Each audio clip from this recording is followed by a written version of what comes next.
Gue ke arah meja resepsionis. Nah karena dia agak tinggi mejanya, gue pegang, gue ngelongok. Pas gue ngelongok begini, itu yang gue lihat lagi duduk perempuan si resepsionis itu dengan baju kantor, kepalanya nggak ada.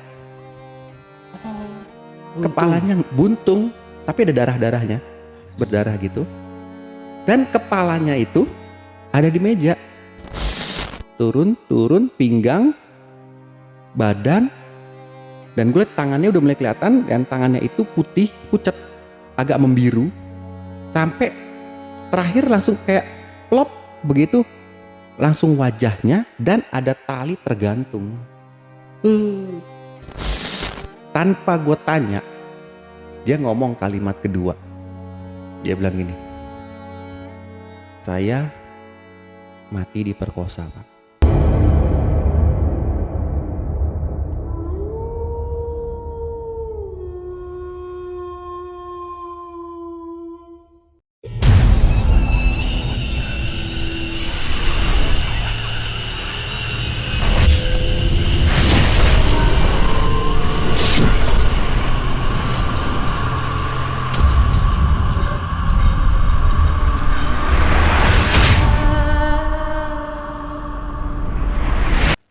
Assalamualaikum warahmatullahi wabarakatuh. Jumpa lagi dengan saya, Ale, host Jejak Backpacker. Tentunya dalam obrolan misteri Jejak Backpacker kali ini, saya telah kehadiran seorang narasumber yang pernah mengalami kejadian mistis pada tahun 2003 lalu. Tapi sebelum narasumber menceritakan pengalaman mistis yang pernah dialaminya, jangan lupa untuk selalu support channel YouTube Jejak Backpacker. Subscribe, like, komen, dan share sebanyak-banyaknya video-video YouTube Jejak Backpacker. Tak lupa juga saya ucapkan terima kasih buat penonton dan subscriber dimanapun berada yang sampai hari ini sudah mensupport channel YouTube Jejak Backpacker. Saya doakan semoga teman-teman semua diberikan kesehatan, umur yang panjang, dan rezeki yang melimpah oleh Yang Maha Kuasa. Dan buat kalian yang punya pengalaman menarik, yang tertarik untuk menceritakan langsung di studio Jejak Backpacker, hubungi admin melalui nomor WhatsApp yang saya cantumkan di bawah ini. Halo Bang Roland, apa kabar? Baik, Bang Roland? Ya, udah baik ya. Oke, terima kasih Bang Roland atas kehadirannya di studio Jejak Backpacker. Iya. Nah, katanya kali ini Bang Roland itu katanya punya pengalaman mistis ya. Tadi denger di off airnya aja serem banget ya. Aduh, jadi nggak sabar nih. Tapi tahan dulu Bang ya. Kita lanjut lagi setelah ini ya. Tapi sebelum Bang Roland menceritakan pengalaman mistisnya lebih lanjut lagi, saksikan setelah OMG yang satu ini.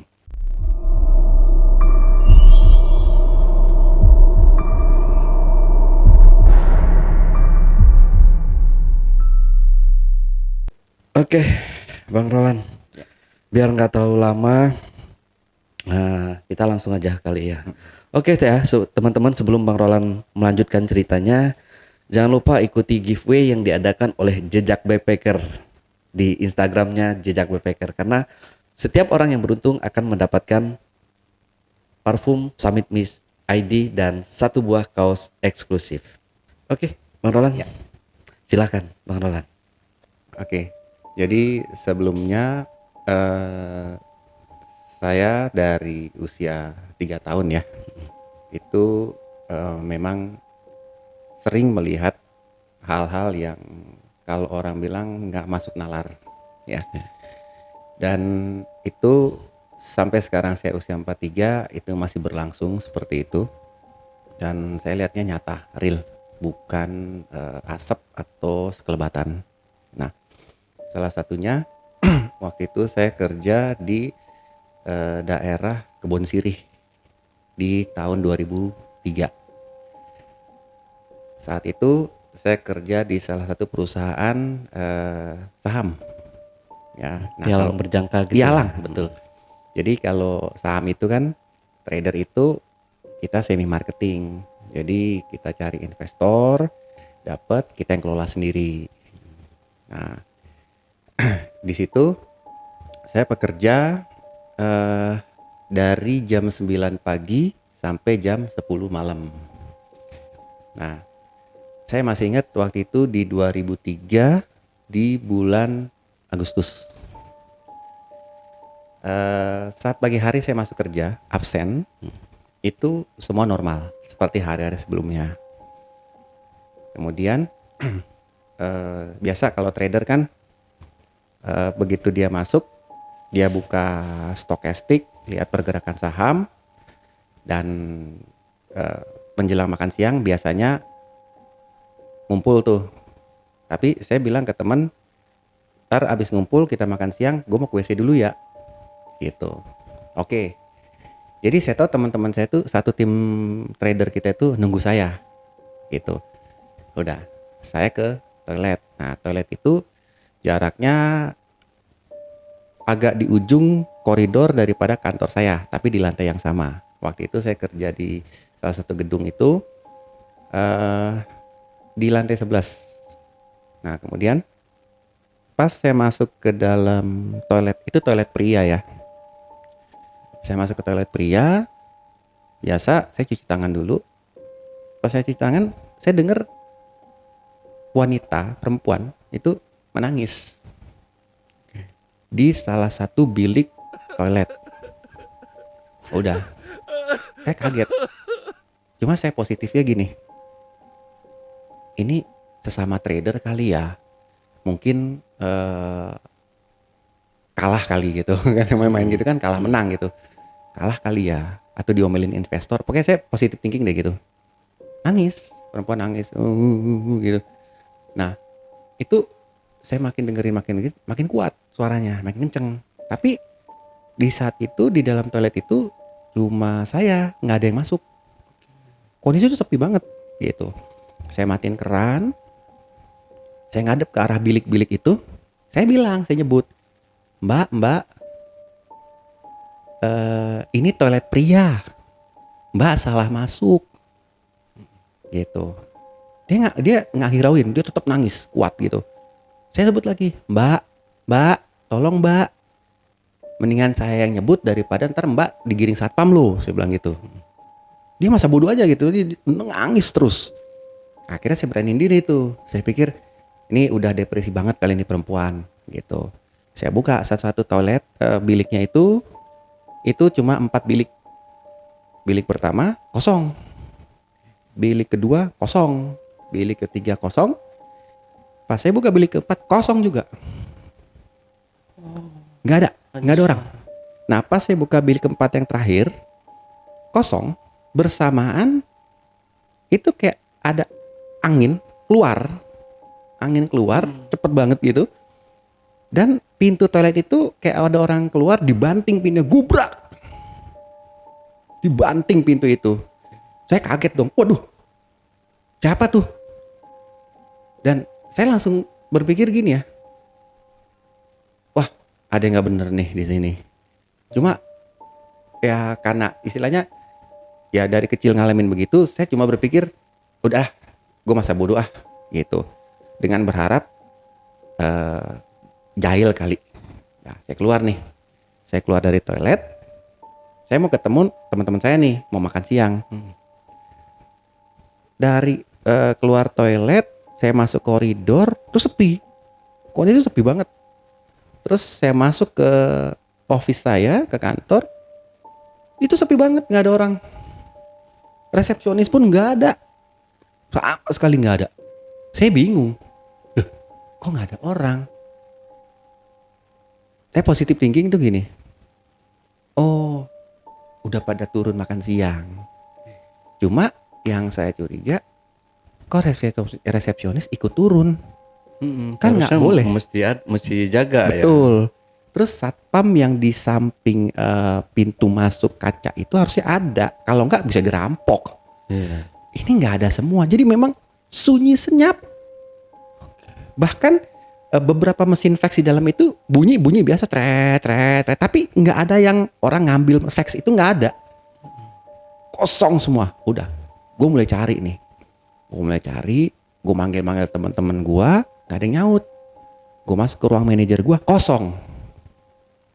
Gue masuk ke ruang admin, kosong juga. Waduh, terakhir gue mikir, oh ada ruang mailing room, ruang surat-surat. Itu pasti ada orang. Gue masuk kosong juga. Gue mikir, masa iya sih terulang lagi gitu loh. Terus gue nengok ke namanya di gedung kan ada kaca-kaca tuh. Gue ngeliat ini siang hari, siang gitu loh. Normal kok, gue pikir. Ah udah bodo ah, gue udah lapar banget. Gue turun nih ke bawah. Gue turun, gue ke koridor dulu. Gue naik tangga, lift ke bawah. Normal. Jadi nggak ada yang aneh-aneh tuh, belum ada yang gue lihat. Nah, pas sampai di lantai dasar, gue keluar lift. Biasa kalau kita tuh karena di atas kan nggak ada ruang merokok ya, AC. Biasa kalau gue sama teman-teman yang lain dan karyawan perusahaan yang lain juga kalau mau ngerokok pasti turun ke bawah ke lobi. Oke. Itu. Udah. Gue ambil rokok, gue ngerokok di lobi. Tapi gue perhatiin kok cuma gue ya yang ngerokok. Itu lobi segede gambreng gitu tuh, buset cuma gue doang. Itu sama sekali nggak ada orang lewat. Nggak ada, duduknya nggak ada, orang lewat nggak ada, satpam pun biasanya ada di depan, itu nggak ada. Udah, gue lihat sekeliling, sepi banget nih gedung. Udah, gue matiin rokok gue keluar gedung. Yang pertama gue lihat parkiran mobil. Ini kondisi gue lihat siang. Itu parkir mobil tuh masih ada semua. Mobil-mobil karena tuh ada. Terus gue lihat ke kiri, biasa kan kalau pintu masuk pintu keluar ada satpam ya.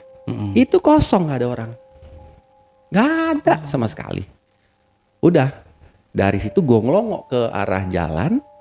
Jadi itu karena bertangga, jalan depan langsung sepi, nggak ada mobil lewat.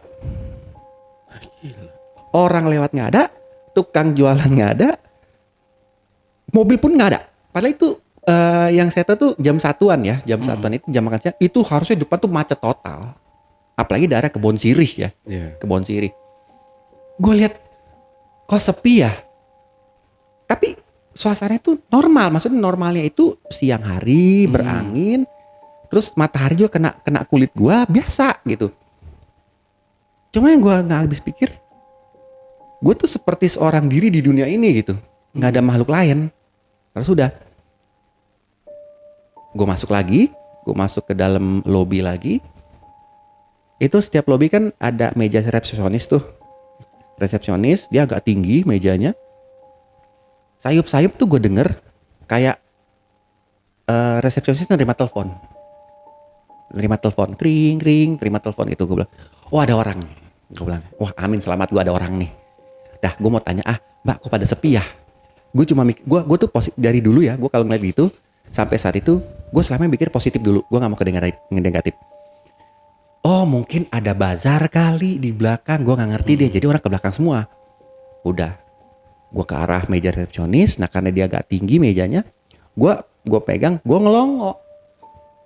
Pas gue ngelongok begini, itu yang gue lihat lagi duduk perempuan, si resepsionis itu, dengan baju kantor, kepalanya nggak ada. Kepalanya buntung, tapi ada darah-darahnya, berdarah gitu. Dan kepalanya itu ada di meja. Aduh. Di meja. Jadi posisi dia itu tuh begini. Ini telepon. Nah, dia duduk begini. Ini kepala nggak ada. Nih di sininya nggak ada. Kepalanya malah ada di sini. Di meja itu. Dan matanya itu ngeliat ke saya. Ngeliat gitu. Wah, saya kaget. Waduh, gue langsung menjauh dari situ. Udah tuh, gue menjauh, gue mundur. Tiba-tiba gue denger dari arah ujung lobi itu, yang ke lift sebelah kiri, itu kayak barang pecah. Prang, kencang banget. Waduh, apaan tuh? Gue langsung, istilahnya karena kondisi ngeliat gitu, nggak ada orang, ada barang pecah, gue denger, gue langsung lari ke arah barang itu. Gue lari. Gue inget itu posisinya depan lift ujung sebelah kiri daripada gedung itu. Pas gue sampai ke lokasi yang gue lihat pecah, itu ternyata bukan barang, tapi orang. Itu cuma setengah, geletak di lantai, geletak. Tapi dia mukanya ke lantai ya, jadi bukan tengah ada gini, ke lantai gitu. Itu cuma separoh, dan itu nyata banget. Gue lihat orang itu kayak pakai baju biru dongker gitu, kayak karyawan gitu loh. Gitu. Nah udah, pas gue lihat itu gue kaget dong. Gue bilang astaga. Nah pas gue bilang astaga, tiba-tiba yang dia lagi begini, dia ngeliat ke gue. Dia ngangkat kepala begini. Dia ngangkat kepala gini, itu yang gue lihat matanya nggak ada, hitam nggak kelihatan. Oke, hitam banget, nggak kelihatan matanya. Tapi ininya orang, kulitnya orang. Oke. Ya, dan itu laki-laki. Nah, gue kaget tuh. Pas gue kaget begitu, otomatis sontak ya, gue kabur karena gue langsung mikiran gini, gue mau pulang. Ini udah nggak bener nih, lebih baik gue pulang gitu. Udah, gue ke arah lift tengah, gue naik nih, gue naik lift. Nah, pas pintu lift kebuka, itu sebelum gue masuk, itu aroma yang keluar dari lift itu busuk banget, bau bangke, busuk, terus kayak bau anyir ya, anyir darah gitu. Gue sampai nutup hidung. Cuma gue mikir lift lain nggak ada yang kebuka, cuma lift itu aja yang terbuka gitu. Udah deh, gue udah nggak ada pikiran lain lagi. Yang gue pikirin, gue harus pulang. Mau busuk kayak mau apa, yang penting gue harus pulang. Gue mau ambil tas gue di atas. Dah, gue naik sembari nutup hidung. Gue naik, gue pencet, tutup. Dah. Nah, dia naik nih lift nih. Nah, dia naik lift itu sepanjang dari lantai 1 ke 11. Lift itu tuh kayak gimana ya, kayak kita itu bukan lift yang goyang yang saya rasa ya. Itu badan kita yang kayak digoyang. Badan yang digoyang. Ini nih dari sini. Sampai saya tahu badan yang digoyang, itu lift kan ada kaca ya, kiri kanan. Saya ngelihat, dan saya ngelihat cuma badan saya yang goyang.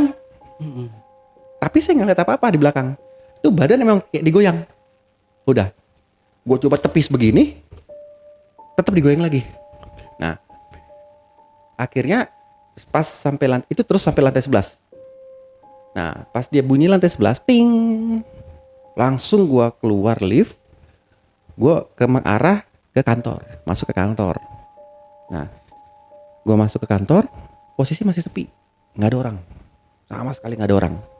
Gue masuk ke kantor, resepsionis gue lihat nggak ada, satpam nggak ada. Gue terus masuk ke kantor.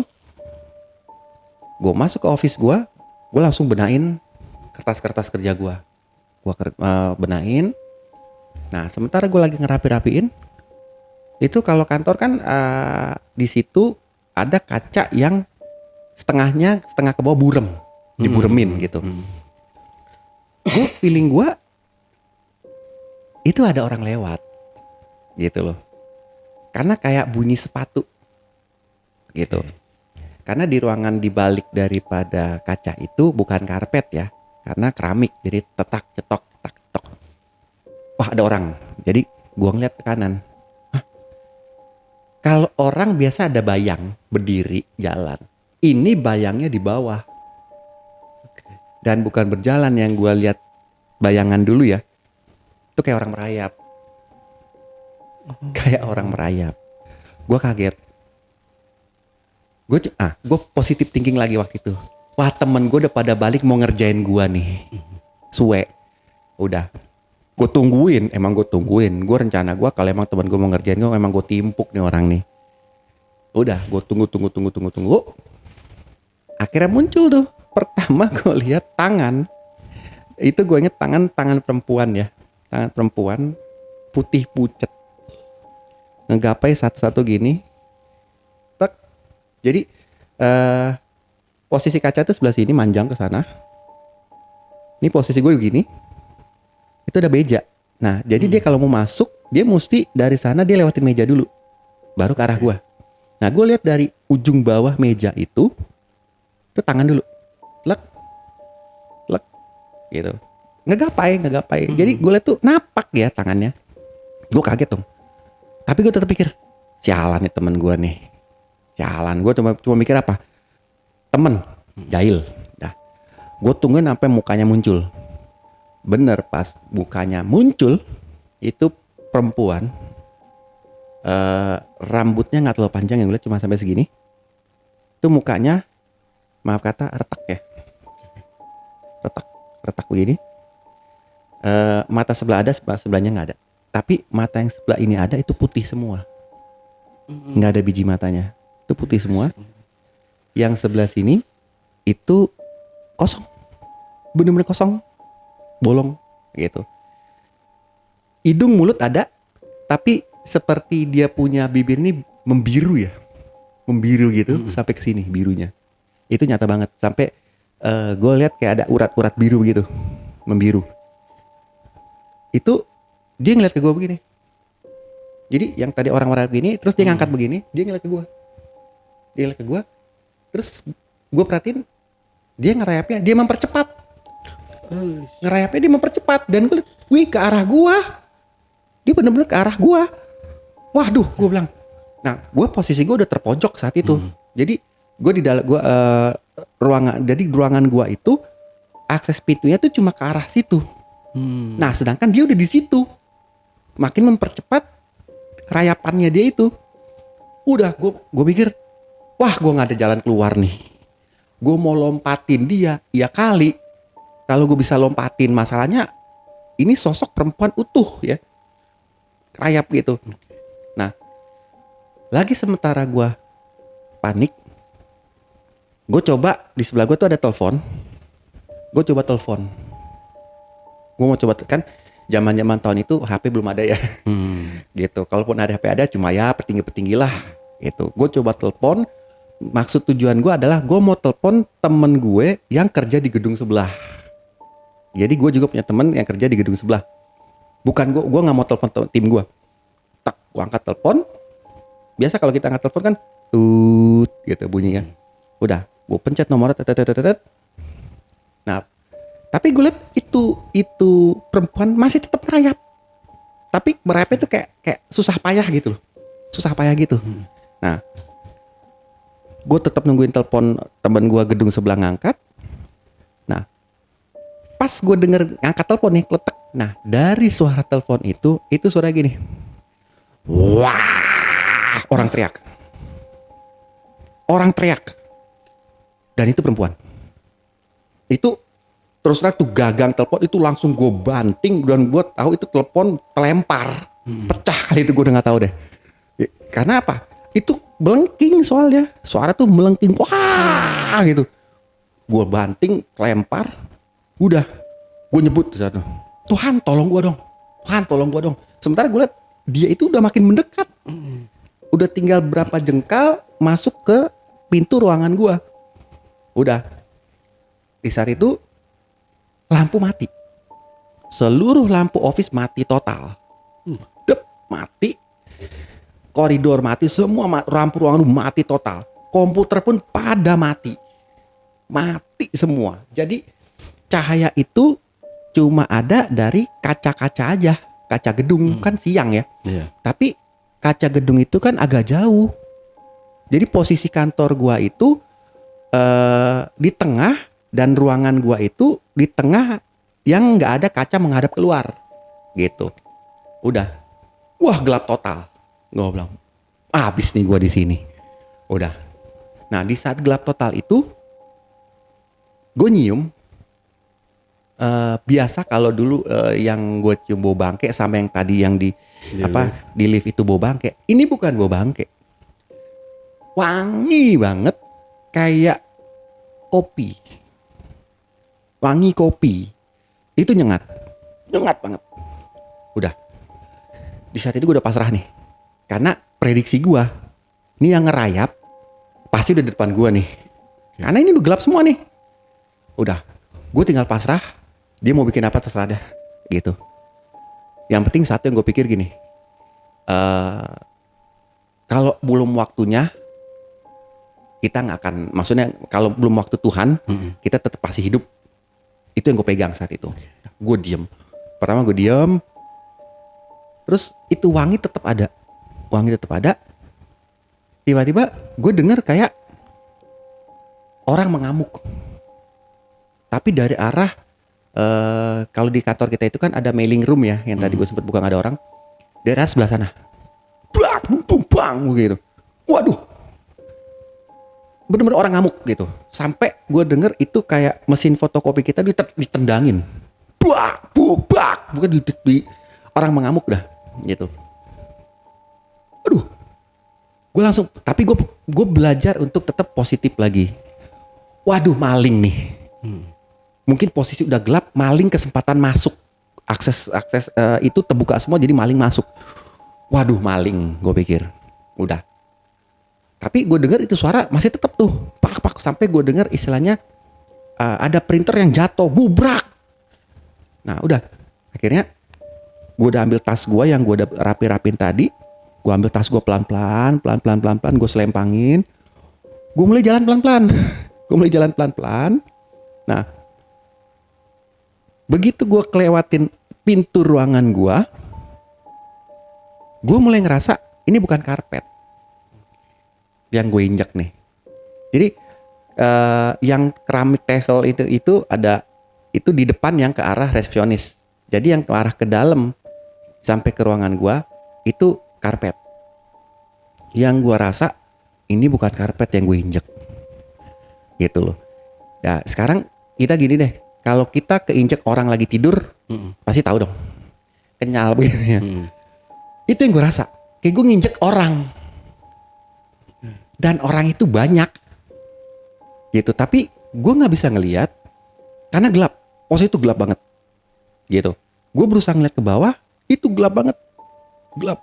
Nah. Jadi gue coba jalan pelan-pelan. Sambil megang-megang di meja. Atau apalah yang bisa gue pegang lah. Gitu. Sampai setelah berapa kali petak. Sampai gue sendiri tuh sampai nyebut tuh gini. Aduh sorry ya. Karena yang gue feeling itu yang gue ini orang. Orang geletakan semua nih gitu loh.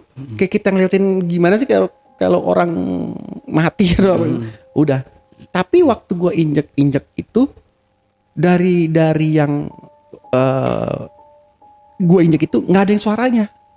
Diem, hening gitu. Gue doang yang bilang aduh sorry ya. Aduh sorry ya. Aduh maaf sorry gitu. Udah. Gue lewat sampai akhirnya ke pintu utama office yang mau menuju ke lobby ya, lobby office yang ada resepsionis. Udah sampai situ gue udah agak lega tuh. Gue bilang, wah selesai nih gue, habis deh.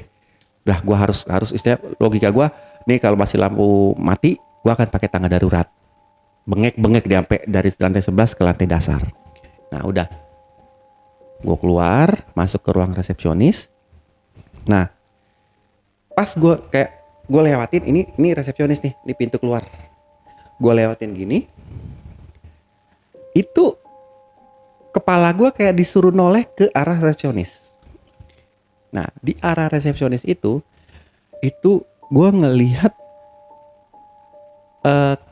bukan perempuan ya, kayak laki-laki tapi telinganya panjang. Kayak mirip kurcaci gitu. Betul. Ya. Panjang. Kaget gua. Apa tuh? Tapi muka setengah atas ini nggak kelihatan. Jadi tapi telinganya itu kelihatan. Terus hidungnya kelihatan. Hidungnya hidung manusia. Nah matanya itu biru. Baru kali itu gue ngeliat biru. Kalau yang selama dulu gue lihat tuh biasanya merah ya. Merah atau nggak ada biji matanya kayak yang tadi. Ini biru. Bola matanya tuh biru. Dan dia ngeliat ke gue. Dia berdiri di belakang meja resepsionis itu. Dia berdiri di belakang situ. Dia ngeliat gue. Dan gue yakin dia tuh makhluk tapi laki-laki. Karena badan itu gede. Nah jadi yang karena posisi juga gelap. Yang gue cuma kelihatan tuh telinga, mata, hidung sampai sini. Nah di mulutnya ini itu kayak kosong ya. Giginya nggak ada. Kosong. Karena dia buka mulut nih. Posisinya gitu. Tapi ngeliatin gua. Gitu. Nah, dari leher ke bawah itu nggak terlalu kentara karena gelap banget posisinya. Gelap banget. Cuma sekilas gue lihat kayak ada bayangan di pundaknya itu kayaknya badannya gede. Orang itu kayaknya badan gede gitu. Wah, udah tuh. Spontan gue langsung bilang begini. Permisi ya, permisi, saya mau lewat, permisi. Udah, dia nggak nyaut. Dia tetap liatin, tapi mulutnya tetap kebuka dia. Ngeliatin terus, udah. Gue keluar situ, gue udah mikir lift pasti mati. Karena kondisi ini mati total.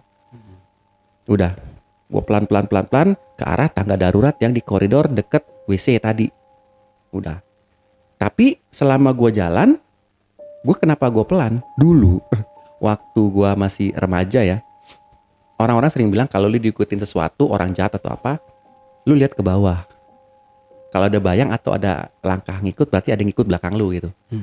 Udah, gue jalan gitu, gue pelan-pelan, muka gue ke bawah gitu. Meskipun kondisi gelap ya, muka gue ke bawah. Nah, pas sampai di depan pintu darurat, gue coba mau buka, itu nggak kebuka, terkunci. Nah, gue coba dorong lagi, terkunci. Wah, gue bilang, habis nih gue di sini nih, gue nggak bisa keluar nih, bener-bener nggak bisa keluar. Udah, otomatis gue mesti balik ke arah depan office gue yang ada lift. Pas gue balik badan gini, itu setiap gedung kan pasti ada tulisan lampu exit ya. Exit. Itu lampu exit ujung, paling ujung, itu nyala. Hijau, teng. Terus gue lihat yang sebelah, yang di atas gue, kebetulan ada tulisan juga exit, karena exit untuk ke tangga darurat ya. Teng, nyala juga. Nah, begitu dua nyala itu, di tengah-tengah koridor itu ada hidran. Hidran, lampunya itu merah, kuning, hijau. Itu nyala semua langsung. Treng. Waduh. Gue mikir gini, tunggu, gue jangan jalan dulu. Berarti korsleting kali nih. Nah ini mungkin, gue langsung positif thinking lagi ya. Mungkin ini korsleting. Lagi sementara perbaiki, udah mulai nyala satu-satu. Gitu. Pokoknya gue berusaha untuk positif aja. Gue gak mau mikirin aneh-aneh dulu. Meskipun gue udah ngeliat yang kayak gitu ya. Dah. Gue tunggu. Lampu gak nyala-nyala juga. Jadi nyala cuma itu. Lampu exit, pojok sama di atas kepala gue.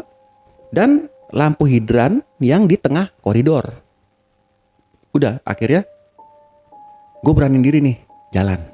Tapi tetap jalan gue pelan karena posisi jalan gue tuh membelakangi akhirnya tangga darurat dan toilet. Nah, gue jalan pelan-pelan. Itu tas gue yang udah selempangin gitu, sampai gue bekep sambil ya doa lah, gue bilang Tuhan tolong gue mau pulang gitu. Udah, gue lagi jalan pelan. Nah, gue inget pas gue di depan hidran yang nyala itu, tiba-tiba lampu koridor yang sebelah sana tuh nyala. Tapi yang sebelah sana doang, di gue masih gelap. Tang, jadi nyala. Jadi dia kan kayak letter L gini ya, letter L. Di tengah itu ke lift, sebelah sini nih kantor gua. Nah, sebelah sana tuh nyala. Waduh, nyala. Di gua belum nyala. Terus daerah kantor gua belum nyala, dan di depan lift itu lampunya belum pada nyala. Waduh, udah. Gua lagi istilahnya lagi mikir gitu. Tiba-tiba gua ngelihat ya, itu pertama kaki dulu yang turun. Kaki itu dari plafon ya. Kan kalau plafon gedung itu bukan kayak plafon rumah gitu.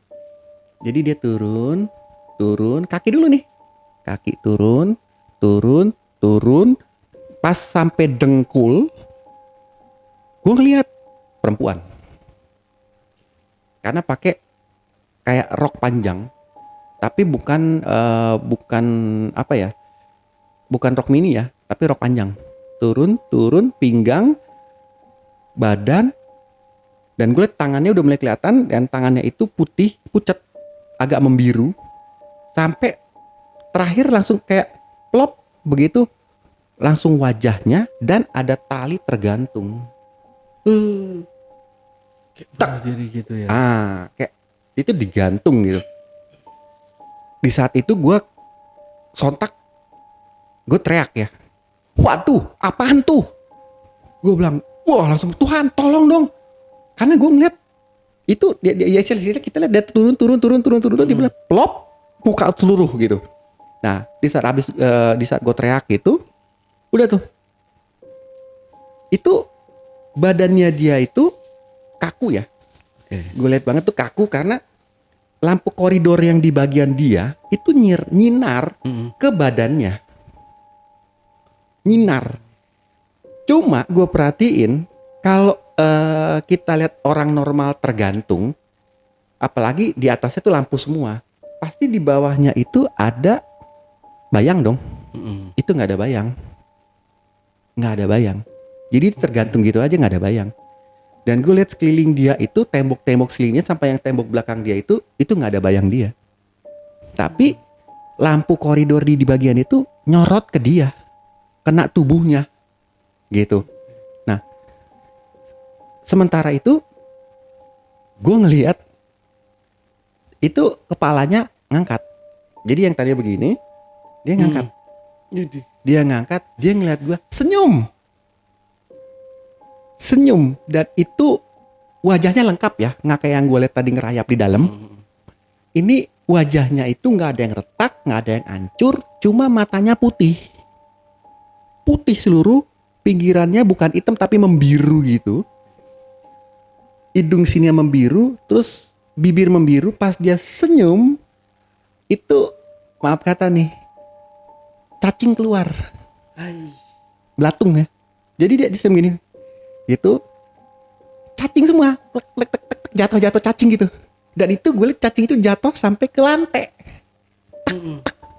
dan itu yang gue liat cacing gerak-gerak di lantai. Jadi gue liat gini, terus gue liat yang jatuh di lantai itu gerak-gerak juga cacingnya. Jadi selama dia senyum begitu, cacing itu gerak-gerak leleh-leleh gitu, cacing gitu. Nah gue kaget dong. Pas gue kaget gitu, tiba-tiba itu tangannya dia sendiri ya, itu copot. Tangannya dua-duanya itu copot, cetak. Begitu copot, jadi tangan copot tuh, tak. Jadi pas tangan dia itu copot begitu, jatuh di lantai tuh kondisi begini, petak. Jadi dua-dua tuh gini, tak. Nah, nggak lah berapa lama, langsung tangan itu balik gini. Nah, tangan itu balik gini, tangannya jalan. Tangannya jalan di lantai itu, dan arahnya ke gua, jalan gitu. Tapi dia enggak, dia tetap situ, dan dia masih tetap tersenyum. Sementara di sini itu cacing-cacing keluar gitu. Gua kaget, gua bilang aduh astaga, gua nggak mau dong yang liatin begini dong, tolong. Gua bilang sampai gua tuh nyebut gini, Mbak tolong Mbak, saya minta maaf Mbak, saya nggak tahu Mbak, maaf saya nggak tahu Mbak, tolong jangan ganggu. Tapi gue liat itu tangan tetap jalan gitu. Nah pas gue lihat itu tangan udah mau mencapai di antara batas ke lift dengan di pintu kantor gue, itu lampu mati lagi, mati total lagi. Tapi lampu exit sama hidran yang pasti sebelah gue itu tetap nyala, itu lagi yang mati gitu. Nah pas itu mati, itu di satu koridor itu gue ngerasa banget kayak angin tuh kenceng banget, tapi coba di situ kenceng banget. Itu kalau gue bisa gambarin, saking kencengnya angin itu tuh, gue tuh sampai megangan di hidran. Untung sebelah gue tuh hidran gitu, gue pegang di hidran gitu. Wah gue kenceng banget, tapi kencengnya angin itu tuh nggak ada aura, maksudnya nggak ada kayak tadi ada yang di lift bau busuk segala macam, atau yang di dalam gua cium bau kopi. Ini enggak, angin saat kenceng gitu, kenceng. Akhirnya lama-lama ada kali kurang lebih 1 menit ya angin itu kenceng. Lama-lama gue ngerasa mulai melemah gitu, lemah sampai hilang, udah nggak ada angin lagi. Gue lepas hidran. Nah itu masih kondisi gelap, gelap total. Nah udah gelap total, gue pikir udah deh, gue mau jalan. Baru gue mau jalan, gue kayak nabrak sesuatu di depan gue. Letak. Kayak ada sesuatu depan gue. Nah, udah. Kita yang namanya nabrak sesuatu pasti kita menghindar dong. Tak, aduh. Gue menghindar. Pas gue menghindar, gue menyamping gini. Lampu koridor yang di bagian gue itu tuh nyala. Tek. Dan yang di depan gue, perempuan itu. Udah di depan gue. Posisi tergantung, tangannya sama nggak ada di depan gue. Jadi udah jadi kan pas gue nabrak itu kayaknya dia, tapi masih kondisi gelap. Gue menyamping. Pas gue menyamping, itu lampu nyala dan itu dia. Jadi gue ngeliat samping ini. Waduh, gue bilang ampun, aduh si Mbak lagi, gue bilang. Ampun Mbak, gue bilang, Mbak, tolong Mbak, saya mau pulang Mbak, saya mau pulang. Tapi dia nggak ngapa-ngapain. Gitu. Nah perbedaannya, waktu yang di koridor sebelah sana lampunya nyala, dia senyum ya. Tapi waktu udah di samping gua, dia diem. Dia cuma ngeliatin gitu aja, diem. Nggak senyum. Tapi posisi tangannya itu tetap udah nggak ada. Gitu. Udah, gua menyamping sampai gua maaf, saya nggak tahu Mbak, maaf, tolong Mbak jangan ganggu gitu. Terus saya sebut itu sampai saya lewat pinggir. Jadi badan itu kayak ngegeser-geser di apa sih, tembok ya, menghindar itu. Udah, saya ngeliat dia masih ada dengan posisi sama kayak tergantung. Nah udah, pas saya udah ngelewatin, jadi saya jalannya mundur sampai ngeliat ke dia, karena gue nggak mau sampai, gue mikir gini, gue nggak mau sampai gue udah keluar dia ngikut gitu. Jadi gue mau pastiin bahwa dia itu udah cuma stay di situ dan di situ, that's it, udah sampai situ, jangan ngikut gue lagi gitu. Udah, jadi gue tetap maaf ya mbak. Gue mundur. Nah pas gue lihat sebelah sini lift, gue udah nggak perhatiin sebelah sini kantor gue nih, gue udah nggak masa bodoh deh, gue udah ngeliat lift nih, wah lift. Terakhir gue bilang maaf ya mbak, saya mau pulang, maaf ya mbak. Dia masih tetap situ tuh, tergantung situ. Udah, gue pelan-pelan geser, tak, gue langsung itu lift pokoknya gue keplak, ayo dong buka. Posisi saat itu lift nyala, tapi kan kalau lift ada indikator ya, indikator itu gue liat masih ada di ground, masih ada di lantai 1. Gue keplak, aduh nggak naik nih lift, nggak naik. Udah, pas nggak naik gitu, di saat itu gue ngerasa kayak sekeliling gue ini penuh, kayak penuh orang gitu. Nah kenapa gue rasa ada penuh orang? Banyak suara sekeliling, kayak orang tuh mau turun gitu loh. Orang ngobrol, orang pokoknya gitu deh. Pokoknya banyak di sekeliling gua gitu. Nah, tapi kondisi lampu lampu di depan lift itu saat itu menyala. Jadi waktu menyala di koridor bagian gua muncul si Mbak itu, gua menyamping ke arah koridor sampai ke lift itu nyala semua liftnya. Beda kalau waktu yang pertama dia muncul sebelah sana berlawan arah dengan gua, itu cuma lampu koridor dia nyala, lampu di gua dengan arah lift mati. Kalau ini lampu di sebelah dia tadi mati, di gua nyala sampai ke lift nyala. Nah udah, gua keplak lift itu, waduh nggak mau naik nih lift, sambil gua ngeliatin di indikator lift nggak mau naik. Udah, gue ngerasa makin banyak gitu. Karena gimana? Kita kalau di himpitan banyak orang itu gerah dong. Iya. Yeah. Pasti gerah, dan suara-suara mereka tuh jelas banget gitu. Nah itu gue rasa, panas banget, gerah banget, gila. Gue tetap keplak. Nah pas gue keplak, udah nggak tahu yang keberapa kali gue keplak, tiba-tiba lift tuh bunyi, ting. Gue lihat ke atas koridor, dia nyala, dia naik nih. Oke, 1, 2, 3. Wah, langsung gue teriak satu. Amin, gue selamat. Itu gue teriak. Amin, gue selamat. Udah, 1, 2, 3. Nah, 10, 11. Pas 11, ting dia bunyi, dia terbuka dong. Oke. Dia terbuka. Pas gue mau masuk, gue itu kesandung. Gue masuk, kesandung, gue jatuh. Sampai tas gue itu istilahnya dalamnya itu berhamburan keluar karena cuma tas lempang biasa gitu. Gue jatuh. Pas gue berdiri, gue mau ngeliat dong apa yang gue kesandung. Pas gue ngeliat gini, kepala orang. Oh. Jadi gue kesandung tuh kepala orang. Tak gitu. Jadi posisi gue udah terjerembab gitu, gue balik arah gini. Buset, kepala orang depan kaki gue. Dan kepalanya itu kalau gue bilang udah nggak layak ya, dalam arti sebelah sini itu udah membusuk.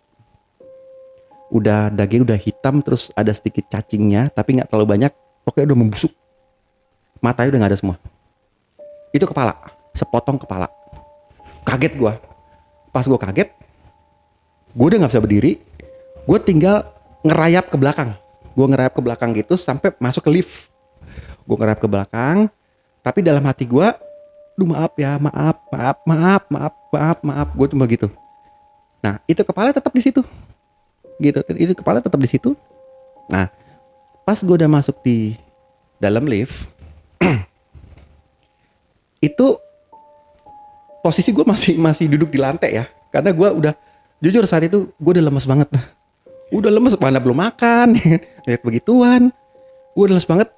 Gue tinggal ngerayap, tangan gue tuh ngejangkau tombol lift. Gue cari yang G, tak. Dan waktu gue pencet G, nyala, udah, dia nggak nutup nih lift, tapi gue liat tuh kepala masih di situ, nggak ngegeser, kepala masih di situ. Waduh, lift yang nggak ketutup. Gue pencet tombol yang untuk nutup pintu lift, gue pencet, gue keplak, nggak mau nutup, itu nggak mau nutup. Nah, sementara gue keplak, lampu yang di depan, lampu koridor lift itu tuh mati. Jadi gelap total lagi, blap, mati. Wah, kaget gua. Waduh, kok gelap lagi? Gua bilang, gua tuh sampai gini ya. Sampai mikir gini. Tolong dong. Gua udah gak kuat nih, gitu loh. Apalagi kondisi belum makan, segala macem, pusing, puyeng, stres ya, namanya trader kan stres.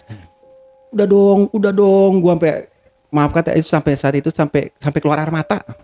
Gua bilang, udah dong, gue udah capek nih, gue udah lemes. Gue tuh keduduk kesandar akhirnya tapi di dalam lift ya. Di atas gue nih tombol-tombol lift gitu. Sementara tangan gue ini keplak terus. Itu tombol, ayo dong, nutup dong. Ya. Karena itu udah gelap semua. Nah, tiba-tiba lagi begitu. Ikan ada antara batas lift dan lantai ya. Yeah. Itu muncul tangan-tangan, dan tangan itu gue tahu itu tangan orang dewasa ya, tangan gitu. Pertama gue lihat tangan ada kurang lebih 5 pasang. Jadi tangan 1, tangan 2 itu 5 pasang sampai di ujung batas live itu. Jadi gue lagi sebentar gini, gue ngeliat, waduh, 5. Nah, pas 5 itu di depan gue itu langsung muncul kepalanya mereka masing-masing dengan kondisi yang berbeda. Ada yang udah maaf kata ya, ini kalau kepala kita ini udah sebelah sini, ini otaknya udah kelihatan. Dan baru kali itu gue ngeliat otak manusia ternyata kayak usus, tapi lebih padat. Ini sebelah begini, ini yang kepala sini. Nah, yang di sebelah itu posisinya biji matanya itu udah mau copot sampai di sini. Jadi urat-uratnya itu udah keluar sampai sini. Nah, kepala yang ketiga, 4 sama 5 itu udah, kalau gue bilang itu udah semi tengkorak ya. Karena hidungnya udah bolong, bibir udah nggak ada, tinggal kesisa gusi sama gigi. Matanya udah nggak ada. Nah, itu yang 3, 4, 5. Di saat gue itu, ya elah, gue langsung bilang, ya elah ini lagi, aduh. Ini lagi, ya gue mikir saat itu gue udah gak bisa lari. Emang udah bener-bener gak bisa lari gitu loh, terkurung. Sampai gue kesel gak ya. Jadi antara takut, panik, sama kesel. Karena ini nih gak berhenti masalahnya gitu loh. Konstan. Pas gue, ya elah, gue bilang udah dong, gue bilang udah, dan gue tahu saat itu gue tuh ngejerit di dalam lift itu, gue bilang itu tangan gue sampai ngeplak itu tombol lift itu ya, gue bilang udah dong, gue bilang udah, dan itu gue tahu saat itu gue tuh nangis gitu loh, bukan nangis sedih tapi nangis karena orang pasrah gitu, gue bilang udah dong, gue bilang udah, gue keplak, nah udah. Di saat itu gue udah gak mau lihat mereka lagi. Gue merem karena gue keinget dulu almarhum opa gue pernah bilang. Jadi opa gue kan tahu gue dari kecil lihat kayak gituan. Dia pernah bilang waktu gue umur 7 tahun, kalau lu kamu ngelihat kayak gitu, kalau kamu udah gak kuat, merem aja udah. Kalau kamu masih kuat, kamu melek, kamu kasih wejangan. Kalau udah gak kuat atau dia gak hilang juga, udah merem aja gitu. Tuhan Maha Kuasa, itu gue inget tuh. Akhirnya saat itu gue mikir gini, tadi gue udah ngomong gak hilang juga, udah istilahnya second option nih, gue tutup mata, gue merem, tapi tetap gue keplak gitu. Nah udah gue merem, dan itu gue nangis saat itu gitu loh, nangis karena panik. Udah gitu gerah lagi, panas kan, AC itu mati. Udah. Di saat gue udah merem gitu, merem gitu, tiba-tiba gue ngerasa nih telinga gue yang sebelah kanan itu ditarik, dipegang, itu ditarik. Itu gue ngerasa banget, ditarik. Sampai istilah kepala gue tuh keikut gitu. Nah pas ketarik itu, tangan gue yang gue keplak dong. Pas gue keplak, gue kejamah tangan. Tekuk tangan. Gue lanjutin, gue keplak. Istilah gue keplak lebih kuat. Kenapa? Jujur saat itu gue tuh jadi berubah jadi marah ya. Karena maksud gue, udah dong, kan gue udah ngomong gitu loh. Gue pas tangan, gue lanjutin, gue hajar gitu. Pas gue hajar gini, gue rasa tuh tangan udah gak ada. Jadi lewat gitu loh. Jadi yang pertama ketahan sama tangan kan. Udah. Karena gue marah, gue mau itu loh. Pas gue gini, lewat. Tangan lewat. Jadi tangan gue itu akhirnya keplak ke dinding lift. Tak. Tangannya gak ada. Gue bilang gitu. Sampai gue, tangannya gak ada. Udah. Bodoh ah. Gue gak mau lihat. Tangan gue ngegapai lagi tombol lift itu. Gue keplak lagi. Nah. Di saat itu lift kayak digoyang, duduk, digoyang itu lift, itu gue ngerasa, waduh, goyang. Yang gue pikir gini, jangan sampai putus nih lift, karena gue posisi dalam lift, karena kalau putus lift jatuh lumayan, lantai 11 ke 1, tewas gue, gitu. Itu digoyang, itu lift tuh digoyang gitu. Udah gue merem, gue udah gak mau nyebut apa-apa lagi. Tangan gue ngeplak itu, gue udah diem. Kenapa? Gue nahan goyangan itu gue rasa itu digoyang gitu. Ada kurang lebih 10 detik digoyang. Nah akhirnya gue rasa mulai melemah goyangannya, lemah. Akhirnya udah gak goyang. Dan kurang lebih kalau gue prediksi saat itu tuh 10 detik ada. Jadi gak terlalu lama juga. Nah pas udah enggak goyang lagi, gue ngerasa bunyi nih lift. Ting. Nah pas bunyi ting, gue denger pintu lift ketutup dong. Gluk gitu. Gluk. Bener pas gue buka mata begini, udah ketutup tuh lift. Udah ketutup. Wah gue teriak, amin, gue selamat. Nah pas gue mau berdiri mencet G, belum sempet gue mencet G, itu lift langsung turun. Turun. Loh, tapi gue ngeliat nih mata kepala sendiri, itu G, itu belum disentuh. Kan kalau lift kalau kita sentuh pencet baru dia nyala. Iya. Ini nggak menyala. Itu turun sendiri.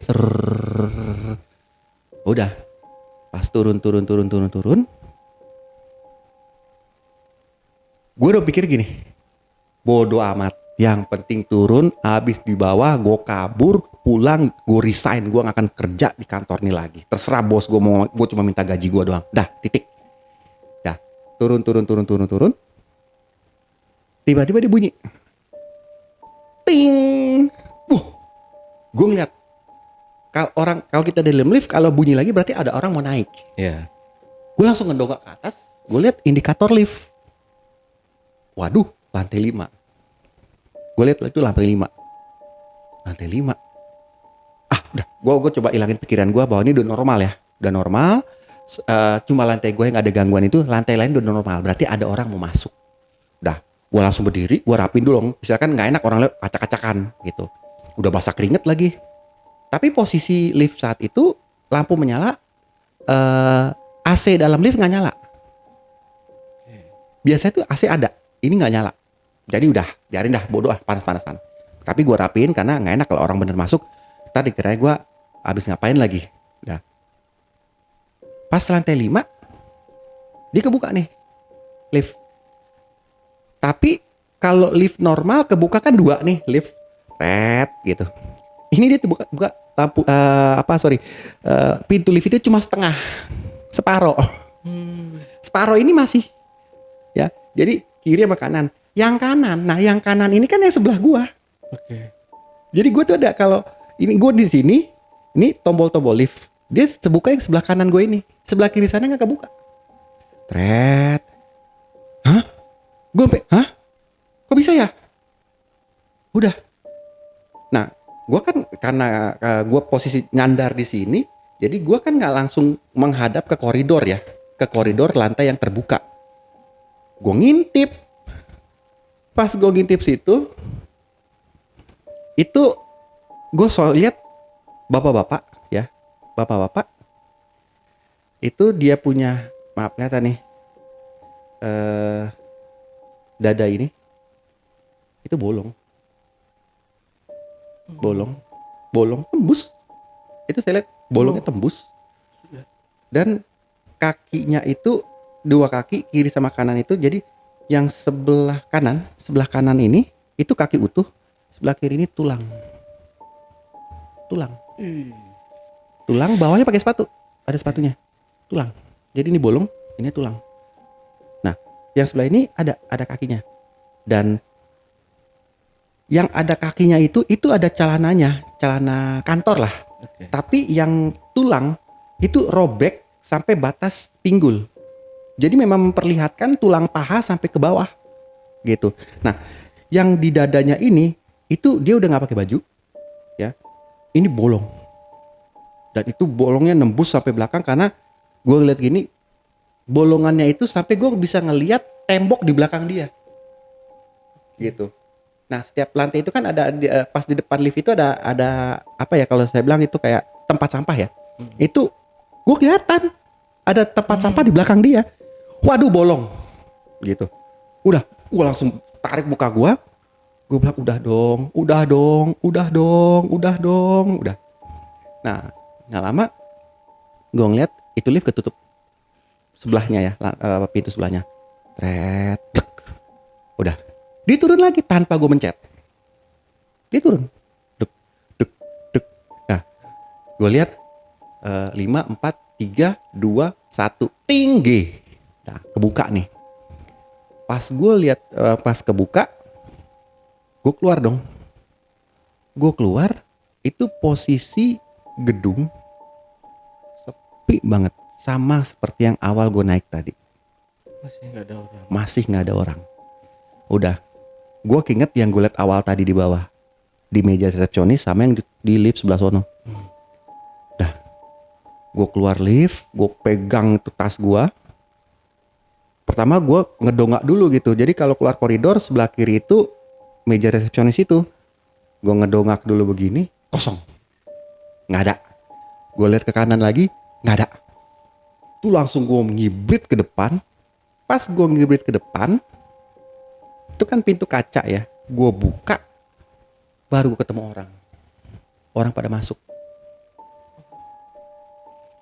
Dan yang orang pertama yang gue ketemu tuh temen gue yang tadi janjian di atas sebelum makan siang. Oke. Jadi gue buka, gue lari nih. Gue lihat kiri kanan nggak ada. Tapi waktu gue masih dalam gedung itu kosong, nggak ada orang. Gue lari, pintu mau keluar tuh sampai gue dobrak gitu. Pas dobrak keluar, gue nabrak teman gue. Padahal waktu gue dari yang gue gue ngelirik kiri sama kanan lihat ada orang apa enggak. Depan gue sampai ke jalan itu kosong, tetap kosong, sama seperti waktu di bawah tadi. Udah, pas gue dobrak itu, gue nabrak teman gue. Gue kekaget, sampai temen gue nahan. Lo kenapa bro, kesetanan? Wah, gue bilang, wah lu. Gue liat temen, wah lu pada. Gue bilang, wah lu pada tega lu tinggalin gue bilang gitu. Dan gue ngeliat, gue sampai gue lagi mikir, gue pengen liat belakang. Gue mau mastiin ya, jangan sampai bukan orang lagi nih. Gue mau mastiin. Gue mikir, gue pengen liat. Itu udah normal, kondisi normal. Jalan udah banyak orang, kondisi macet total, orang dagang ada, dan orang-orang kantor masuk keluar. Dan gue ngeliat masuk keluar. Gue sampai temen gue nanya, lo kenapa? Lo kayak kesambet lu, baju lu basah banget, bau lagi. Gue bilang sialan lu, sampai gue ngatain temen gue kata-katain, gue bilang gila lu ninggalin gue di atas. Teman gue bilang, yang ninggalin lu siapa? Loh, gue bilang maksud lu? Kita ketemu lu tadi di bawah. Lu lagi ngerokok kan? Iya. Kita negor lu, gue tuh nepak pundak lu. Hah? Di situ gue kaget. Gue tuh nepak pundak lu monyong, dia bilang gitu. Hah? Serius lu? Ya, nih saksinya nih berlima nih. Bener kan gue nepak dia? Iya. Terus gue ngapain? Lu tetap ngerokok aja. Gue bilang, lu nggak bohong kan? Ya elah. Dia teman gue bilang gini, gue kayak gitu gue ngapain ngebohongin lu sih? Sekarang gue nanya ke lu, dia nanya balik ke gue, lu dari mana? Kita nungguin lo di kantin. Karena lu nggak dateng, ya udah kita makan. Kelar kita makan kita balik. Nah, lu nabrak gua. Lu dari mana? Gue bilang udah. Gue ngeliatnya nggak normal. Karena kalau gue mau cerita ke mereka tuh, gue takutnya dibilangnya halu, hoax. Karena biasanya kalau kita ngobrol pas lepas gitu ya, nggak ada wadahnya, itu orang pasti ngomongnya hoax. Jadi gue bilang, udah. Gue cuma bilang, lu bilang masih bos, gue izin ya. Bilang aja gue sakit. Bilang lu sakit bener. Temen gue nanya, lu sakit bener apa main-main? Gue bilang gue sakit anjrit. Gue bilang gue mau pulang.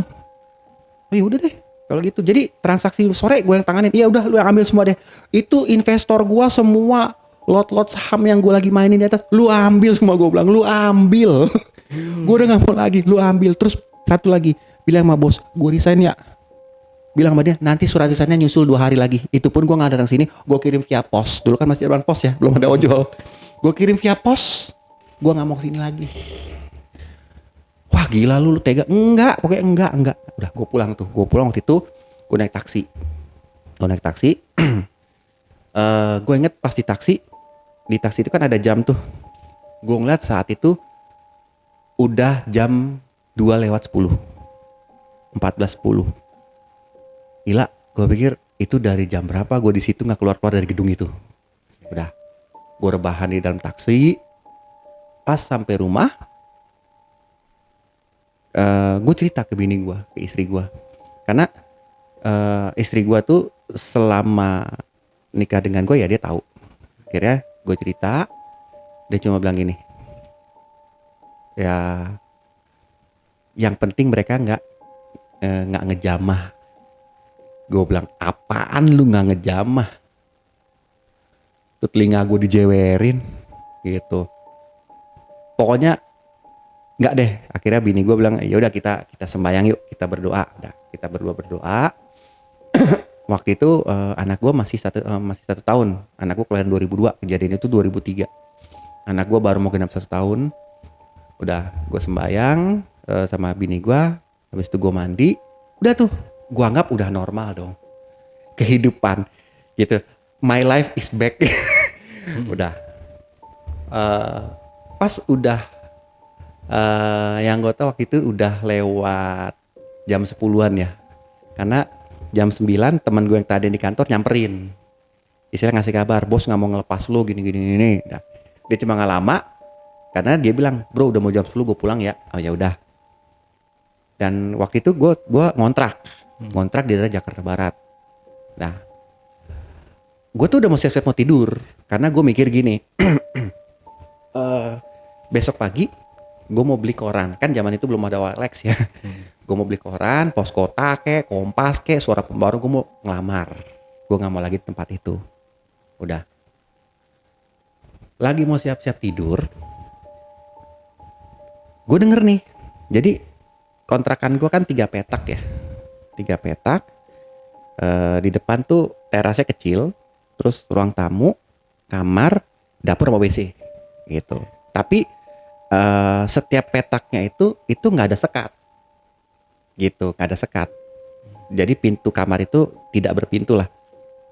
Udah, gue lagi siap-siap mau tidur. Istri gue lagi ngasih dot susu ke anak gue.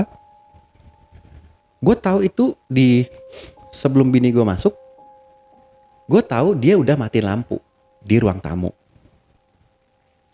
Tiba-tiba bini gue bilang gini, kan gue membelakangi punggung ruang tamu ya. Nah bini gue yang ngadep ke ruang tamu sambil ngasih dot ke anak gue. Ya, kok terang ya lampu ruang tamu? Kamu yang pasang? Enggak, kan kamu yang matiin tadi. Coba lihat deh, terang. Gue iya terang. Udah, gue kurang tamu, gue matiin. Gue balik lagi dong. Gue balik lagi, bini gue keplak lagi. Terang lagi. Hah? Ah serius lu? Gue liat, bener terang lagi. Gue bilang, gue gak gila kali. Gue bilang, udah deh, gue udah capek deh. Korsleting kali. Lu gak mau gue. Kalau korsleting bilang sama yang punya kontrakan. Suruh ganti saklarnya. Gue udah kesel ya maksudnya. Gue udah capek. Gue bilang, udah dong, gue capek, gue mau tidur. Ya itu nyala lagi. Nah lagi dilihat nyala gitu, terus dia keplak lagi. Lu lihat deh, itu sampai dot bayi anak gue dia cabut dari mulut anak gue. Untung anak gue nggak nangis. Lu lihat deh, gue balik bilangnya itu udah bayang. Itu udah bayang di ruang tamu kayak orang berdiri. Nah kalau di anak kontrakan kecil ya ruang tamunya selebar inilah. Lampu dari atas, orang kalau berdiri berarti ada bayang. Itu kita lihat bayang. Pertama bini gue, pas gue lagi gini, bener ada bayang. Iya ya ada orang. Bini gue bilang, aduh orang jahat kali. Kamu lupa tutup pintu ya?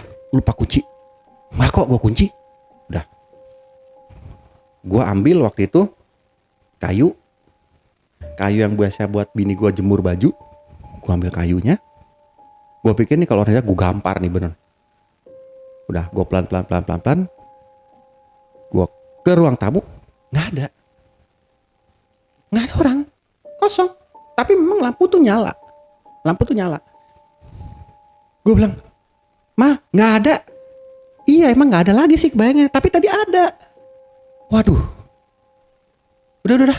Matiin. Nah, gue matiin. Pas gue matiin, belum sampai gue balik ke kamar, gue denger tuh lampu nyala lagi, cetok. Jadi gue matiin nih, gue matiin.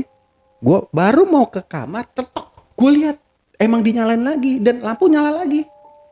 Gue langsung main feeling. Aduh nggak bener lagi nih.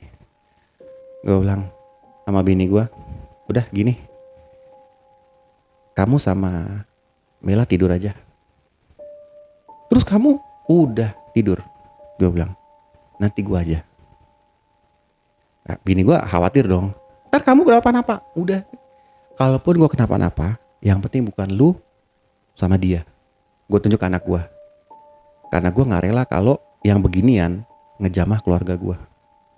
Gue bilang gitu. Karena di saat itu gue ngomong itu, gue ngerasa gue ngeliat anak bini gue tuh sebatang kara gitu loh. Gitu. Bilang, lu tidur, lu paksa tidur. Udah, apapun terjadi, lu tidur. Nah, akhirnya gue lihat anak gue dibokep erat-erat sama bini gue. Terus mereka berdua tutupan selimut. Nah, gue ke ruang tamu. Gue bilang gini, siapapun lu, ini udah wilayah gue. Ini udah rumah gue. Siapapun lu, gue gak takut. Gue bilang gitu. Gue matiin tuh lampu. Pak, gue keplak emang. Pak, gue matiin. Gue yakin bini gue denger gue ngomong itu. Karena gue emang udah istilahnya udah kondisi depresi lah ya. Istilahnya gue udah lepas kerjaan gue. Gue udah setengah gila tadi siang. Ngalamin lagi. Capek gitu loh. Belum istirahat. Pas gue matiin lampu, plak. Itu depan gue muncul tuh sosok yang gue lihat di gedung itu. Yang mana nih? Perempuan. Yang perempuan Yang tergantung. tergantung. Nah, gue bisa ketahuan karena apa? Kontrakan gue kan depannya jalan umum ya. Jadi ada lampu-lampu jalan yang nyorot ke dalam kontrakan juga gitu. Meskipun lampu ruang tamu gelap. Dan lampu teras depan kan, lampu depan itu gue nyalain. Jadi ada lampu yang agak sedikit sinar ke dalam. Di situ gue lihat nyinar ke badannya itu sosok perempuan. Nah, gue diem tuh. Jadi kayak berhadapan-hadapan begini. Gue diem. Gue kali ini emang gue udah mikir gini, mati dan hidup. Prinsip gue gitu, mati dan hidup. Yang pikiran gue nggak mau sampai lu nyentuh keluarga gue. Lu nyentuh gue, jangan lu nyentuh keluarga gue. Dah. Gue diem, gue lihat di depan gue. Makin lama, gue ngeliat makin tegas mukanya. Bener dia, si perempuan itu. Rambut segini, mukanya gue masih inget yang tadi. Tapi kalau yang di gedung gue lihat kan lehernya tergantung ya. Ya. Ini tuh tali nggak ada. Jadi dia tuh napak di lantai.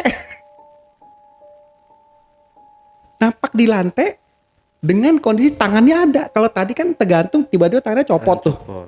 Ini talinya itu nggak ada, tangannya ada, komplit gitu loh. Gue lihat, gue bilang gini. Di saat itu gue bilang, Mbak lagi. Apa sih Mbak maunya? Gue bilang gitu. Karena gue udah capek. Dalam hati gue udah capek banget.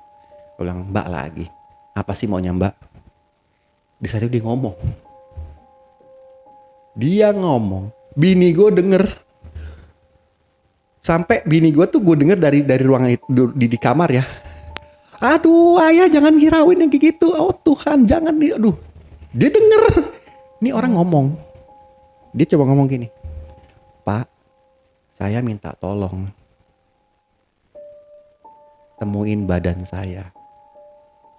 Kaget saya. Itu kata-kata pertama dia. Pak, saya minta tolong temuin badan saya. Gue sempat kediem. Di saat itu amarah gue hilang. Gue langsung berpikir apa? Tragedi nih. Bini gue tuh teriak-teriak dalam. Aduh Tuhan, aduh. Karena dia denger itu suara. Udah, gue diam.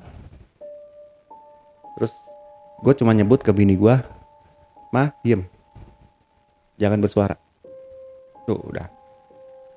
Tapi namanya perempuan tetap aja kan bersuara. Akhirnya, tanpa gue tanya, dia ngomong kalimat kedua. Dia bilang gini, saya mati diperkosa Pak. Kaget gue. Itu tanpa gue nanya. Saya mati diperkosa Pak. Ini kondisi gelap ya. Jadi badannya, mukanya hanya kena sorotan lampu dari luar. Badan utuhnya agak nggak terlalu kelihatan karena masih gelap ke bawah. Saya mati diperkosa Pak. Dia sebut satu tempat dan dia ngulangin kata yang pertama. tolong temukan badan saya. Nah, akhirnya gue bilang, saya usaha ya mbak, tapi saya minta kalau itu terlaksana, tolong jangan ganggu lagi. Nah, dia nggak jawab. Tiba-tiba gue lihat dia mundur. Tapi mundur itu bukan kaki mundur ya. Kalau kaki mundur kan ini pasti gerak nih, goyang. Enggak, dia mundur gitu, mundur tapi pelan mundur sampai hilang di tembok. Masuk ke dalam tembok. Pas dia masuk, gue langsung nyalain lampu. Bak! Udah nggak ada. Nah, akhirnya gue ke bini gue di kamar. Gue bilang, "Mah, denger kan?" "Iya, gue denger. Terus lu mau ikutin maunya dia? Itu setan, ngapain?" Gue bilang, gue bilang diem. Buat lu setan. Buat gue penasaran. Kalau gue nggak bantuin, dia bakal kesini lagi. Iya kalau ada gue bilang. Kalau nggak ada gue, dia di sini. Sasarannya anak kita nih yang masih kecil. Nah, memang begituan kan doain anak kecil. Gue bilang. Bini gue bilang, yaudah terserah lu deh. Udah, akhirnya malam itu gue nggak tidur bener tuh, karena gue tetap masih waspada ya. Tapi lampu depan, akhirnya lampu ruang tamu itu tetap gue nyalain. Gue nggak mau, karena gue bilang, "Ma, gue nyalain jangan sampai dimatiin." Oh, udah. Pas pagi, kira-kira udah jam 6-an gitu, gue bilang ke istri gue, "Mah, bangun mah. Ntar jam 8, gue mau ke polsek dulu. Gimana caranya ngurus." Bini gue bilang, "Kalau lu dipercaya, ya percaya nggak percaya. Emang gue nggak punya bukti. Hanya ini yang gue pegang. Misalnya ya hanya yang gue lihat ya. Itu yang gue. Logikanya mereka mau nggak mau atau gue nantinya nggak digubris, itu urusan mereka." Gitu. Dah. Akhirnya jam 6 itu bini gue biasa kayak ibu-ibu lain beli sayur, gue nyari koran. Jadi gue nyari aktivitas dulu karena gue tau jam 8 tuh bisa ke pos pengaduan polsek itu jam 8. Nah, gue isi waktu dulu dengan beli koran, nyari-nyari lowongan di koran. Nah, gue liat udah mau setengah 8, gue mandi. Kelar mandi, gue bilang, "Mah, gue ke polsek dulu ya." Nah, gue ke polsek, gue konsul dulu kan. Nah, kebetulan komandannya di situ dia bilang gini, "Pak, sebetulnya kayak gini, dia bilang antara percaya dan nggak percaya, tapi kita coba aja ya Pak ya. Apalagi kayaknya kalau dia bilang menurut kami nih, ini kayaknya udah lama kejadiannya." Gitu. Udah, dia BAP gue liat dia di BAP gue ngetik ya, "Bapak kerja di mana, gini, terus pesan yang Bapak terima apa." Udah dicatat semua. Habis itu dia bilang gini, "Pak, ini saya BAP ya. Ini saya mau tanya dulu ke senior saya. Bisa nggak dari polsek sini nanggulangin? Kalau enggak, nanti tunggu arahan." Dah. Gak lama dia ke atas. Kira-kira setengah jam gue nunggu, dia ke bawah. Dia bilang gini, "Pak, maaf nih. Ini per teritori ternyata," kata senior saya. "Jadi Bapak ini kan di daerah Jakarta Barat. Nah, menurut Bapak yang dia sampaikan ke Bapak ini katanya kan tubuhnya ada di ini," gitu ya. Gua nggak bisa sebutin areanya. "Itu udah di Jakarta sana Pak," gitu. "Jadi udah bukan Jakarta Barat lagi. Jadi Bapak mungkin kesana aja." Ya. Akhirnya jam itu juga gue naik angkot ke daerah Jakarta itu. Nah, sampai sana gue ke polseknya, dan benar polseknya bilang, "Bisa Pak, bisa kita selidikin. Tapi 50-50 ya Pak ya. Karena kan menurut keterangan Bapak ini kayaknya udah lama nih kejadiannya. Syukur-syukur ketemu ya Pak ya." Gitu. "Oh iya, boleh." Nah, akhirnya komandan yang satu bilang, "Pak, kita minta nomor telepon terdekat," karena waktu itu belum ada HP. Gue bilang ada yang kontrakan saya, ibunya Bu Ajinya punya nomor telepon rumah. Ya udah nomornya. Nanti paling lama seminggu kita kasih kabar. Karena kita investigasi dulu. Nah, gue tinggalin itu. Gue pulang, gue cerita sama bini gue, mah lagi ditanganin sama aparat gitu. Karena yang gue ingat kejadian semalam itu, ya kalau gue bisa flashback sampai hari ini, sampai detik ini, itu tragedi. Jadi dalam arti gue udah bukan takut lagi, tapi kasihan gitu. Udah nunggu sementara gue juga ngelamar tempat lain. Kurang lebih kalau nggak salah waktu itu baru 5 hari deh, nggak nyampe genap 6 hari. Bu Haji ngetok kamar, pintu kamar kos gua, kamar kontrakan gua. Dek, ada telepon dari Polresta. Wah, iya Bu Haji, mana? Gua angkat teleponnya, komandannya bilang, Pak, saya dengan ini yang terima laporan. Oh iya, Pak gini, kabar baik nih Pak, kita temukan.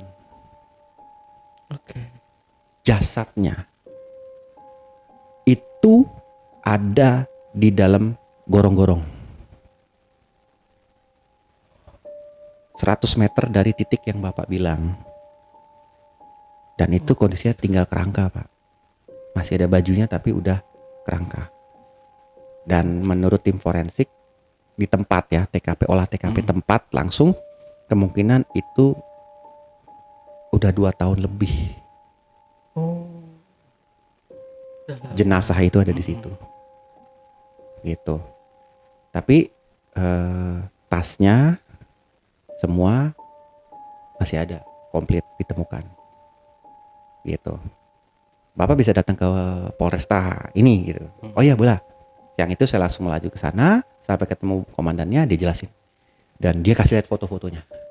Oke. Ini kita foto Pak.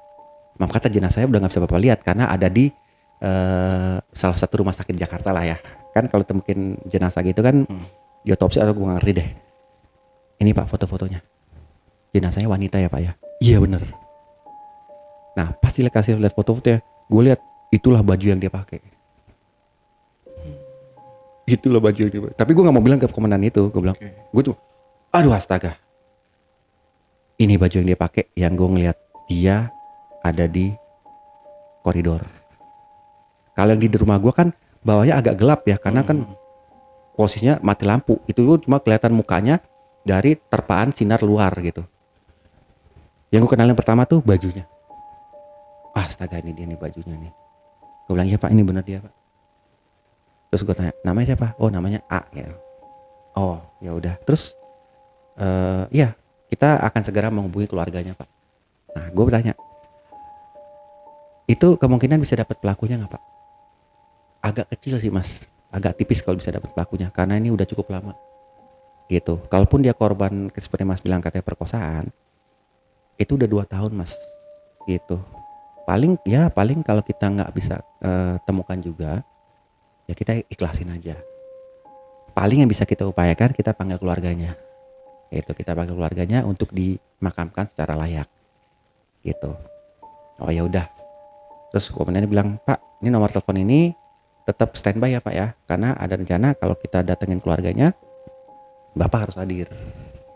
Jadi untuk sebagai saksi ya. Nah, kira-kira setengah bulan kemudian sejak kejadian itu, telepon dering lagi, saya dipanggil dan Polresta itu bilang, Pak, besok pertemuan keluarganya hadir.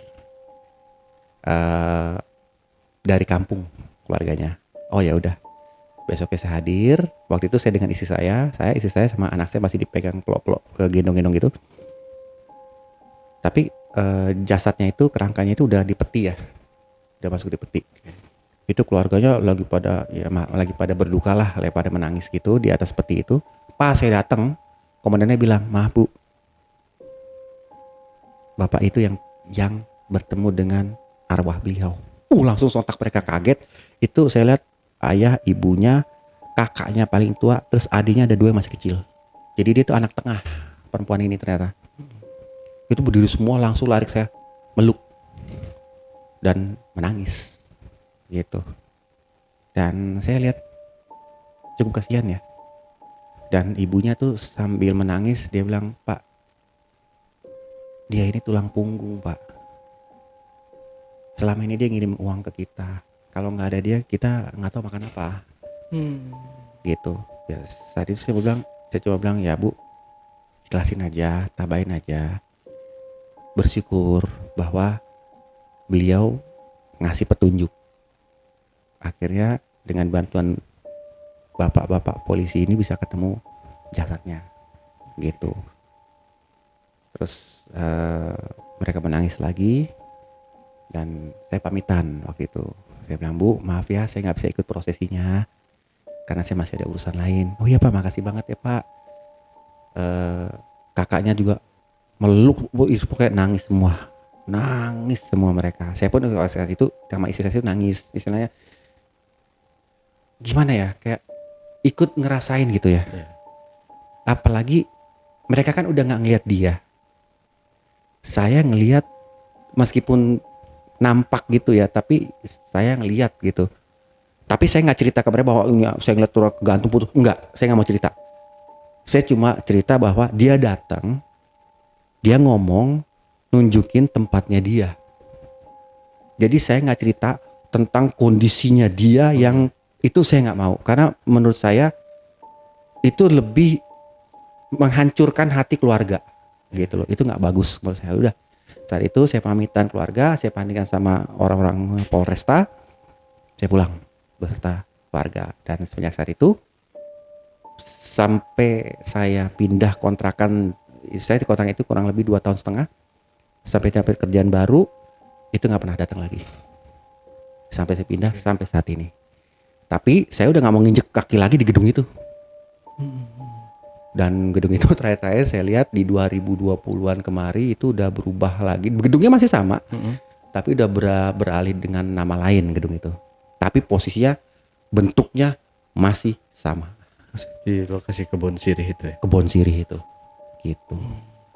Itu. Nah, waktu yang kejadian taruhlah itu teror Bang ya. Iya. Teror di gedung itu. Bertubi-tubi nih, bahkan masuk ke sana ketemu ini, masuk ke sana bisa kesandung ini atau ketemu lagi makhluk-makhluk yang lain gitu. Nah ini biar penonton nggak penasaran juga nih Bang ya. Jadi ini yang dialami oleh Bang Roland ini, Bang Roland ini masuk ke dimensi lain atau dimensi apa lain sih kayak? Kalau saya rasa dimensi lain. Karena waktu saya keluar dari WC ya, itu berawal dari WC tangisan wanita ini. Pas saya keluar tuh sudah sepi, lorong semua sepi, koridor sepi, kantor sepi, di bawah juga sepi, saya naik lagi atas juga sepi. Gitu. Yang kondisinya harusnya jalan raya pun saya lihat sepi. Ya dalam penglihatannya itu ya. Sepi. Dan lebih meyakinkan saya masuk dimensi yang lain. Waktu saya nabrak teman saya udah mau pulang, itu teman saya bilang, "Gue ngeliat lu ngerokok kan?" "Iya." "Gue neplak lu diem." Dan dibenarkan oleh lima kawan saya juga di situ. "Iya bro, dia neplak lu diem doang." Jadi ya udah kita ke kantin duluan nunggu lu. Lalu nggak datang. Nah sekarang kita balik dari kantin, lu malah nabrak kita. Lu mau pulang. Gitu. Tapi untuk sosok yang lain yang saya lihat ya saat itu, saya udah nggak mau cari tahu. Jadi mulai yang yang potongan-potongan tubuh yang saya keinjak-injak itu, yang saya keluar dari ruangan office saya, terus sosok yang telinganya panjang itu di belakang resepsionis, terus yang di meja resepsionis di bawah, terus sosok yang geletak tinggal separuh ada di sebelah sana. Pokoknya semua sosok yang selain perempuan ini saya nggak mau cari tahu. Gitu. Itu pun sebetulnya perempuan ini pun tadi saya nggak mau cari tahu. Cuma karena dia yang ngikut. Mungkin kalau sosok yang lain ngikut ya, mungkin saya akan telusurin sesuatu. Mulai dari kepala yang saya kesandung, semualah sampai resepsionis itu. Mungkin saya bisa telusurin. Tapi yang dikontrakan saya yang ngikut itu, ya cuma dia, gitu. Jadi cuma dia ngikut, cuma dia yang minta tolong, cuma dia yang berinteraksi. Dan ya udah, cuma dia yang saya ladenin lah istilah gitu. Tapi untuk yang lain saya nggak mau cari tahu. Sampai saya udah pindah pun, sampai sekarang pun udah saya lihat berubah nama gedung itu, tapi gedung masih sama. Saya udah gak mau cari tahu lagi. Dan saya nggak pernah nginjek kaki lagi di gedung itu sampai sekarang. Oke. Berarti Bang Roland termasuk yang dipilih dia untuk membuktikan, Ya, mencari kebenaran lah, mencari mengungkap kasus ini gitu betul. ya. Nah, Betul. ini kan sudah berhasil diungkap sama polisi dengan laporan yang dibuat oleh Bang Roland sendiri. Iya. Nah, yang nggak saya habis pikir nih Bang ya, di zaman dulu atau di zaman sekarang ini kan nggak jauh-jauh beda Bang ya peraturannya untuk di kepolisian. Itu kok bisa diterima dengan laporan bahwa Bang Roland ini bertemu dengan arwah si almarhumah ini. Betul. Nah, Saya kalau juga- sekarang kan kita laporan kayak gitu, ini apa sih lu Betul. melapor kayak gini? Betul. Hanya karena lu dimimpiin atau karena hanya lu didatangin oleh arwah atau korinnya si orang yang sudah meninggal ini, lu laporan ke polisi dan pasti dianggap Bullshit lah ya. bullshit lah sama polisi gitu Betul. ya. Nah, itu buat meyakinkan si polisi ini biar mengungkap kasus ini itu seperti apa sih? Iya. Jadi saya cerita bahwa si perempuan ini menyatakan bahwa dia mati diperkosa Bahasa gitu. Mati diperkosa dan dia menunjukkan lokasi Oke. gitu. Jadi berdasarkan kalau menurut si komandannya ini yang mereka mau tanggapin saat itu adalah kenapanya. Jadi dia istilahnya faktor pembunuhan lah ya. Dan lokasinya itu jelas titiknya gitu. Itu pun setelah itu si orang Polresta itu sempat bilang bahwa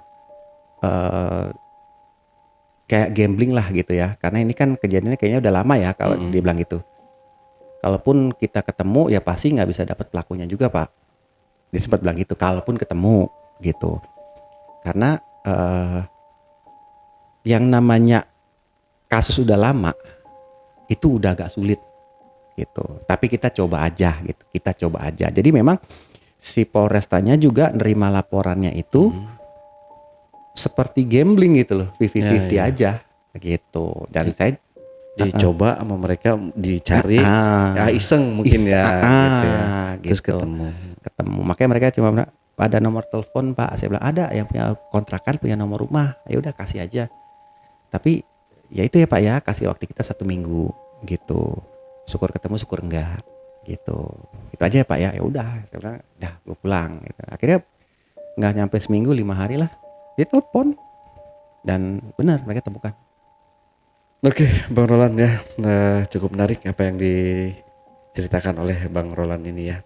Percaya nggak percaya, itulah yang dialami oleh Bang Roland yang Betul. mungkin dari kecil sudah terbiasa dengan hal-hal seperti itu, Iya. dengan six sense-nya yang sudah terbuka dari kecil sampai dewasa, bahkan sampai sekarang mungkin Sampai Bang, sekarang, ya, sampai betul. sekarang masih terbuka. Dan buat teman-teman ya balik lagi ke diri teman-teman, Ya. ini hanya tontonan cerita yang dibawakan oleh Bang Roland ini murni kisah nyata yang dialami oleh beliau. Percaya atau enggak, kembali lagi ke teman-teman semua. Betul. Oke, Bang Roland, terakhir mungkin Bang Roland ada yang mau disampaikan ke teman-teman di rumah, silahkan sebelum kita akhiri. Ya. Saya mau sampaikan sih sebenarnya 2 hal ya. Yang pertama, mereka itu ada. Ya, betul. Dunia mereka berdampingan dengan kita. Cuma nggak semua orang bisa melihat.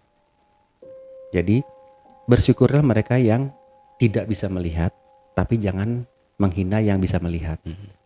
Gitu. Karena belum tentu yang nggak bisa melihat itu sekuat seperti yang bisa melihat.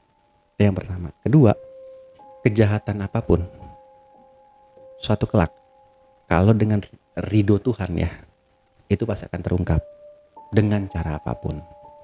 Gitu. Oke, terima kasih Bang Roland. Oke, JPackers, itulah tadi obrolan misteri jejak backpacker bersama narasumber kita, Bang Roland.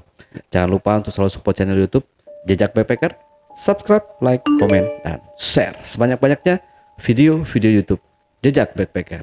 Dan buat teman-teman yang punya pengalaman menarik yang ingin menceritakan langsung ke studio Jejak Backpacker, hubungi admin melalui nomor WhatsApp di 0852 1234 5683 atau ke 0858 47683. Wassalamualaikum warahmatullahi wabarakatuh. Oke, Bang Roland, terima kasih buat waktunya. Wah, Bang Roland mau cobain parfumnya mungkin? Enak nih Bang Roland. Ini boleh, ini juga boleh nih Bang Roland. Seger wanginya. Ini saya mau pakai yang karten dulu. Enak Bang Roland. Ini dari Summit Miss ID buat teman-teman ya. Sudah tersedia di Shopee. Jadi tinggal beli aja langsung ke Shopee. Terima kasih. Sampai jumpa.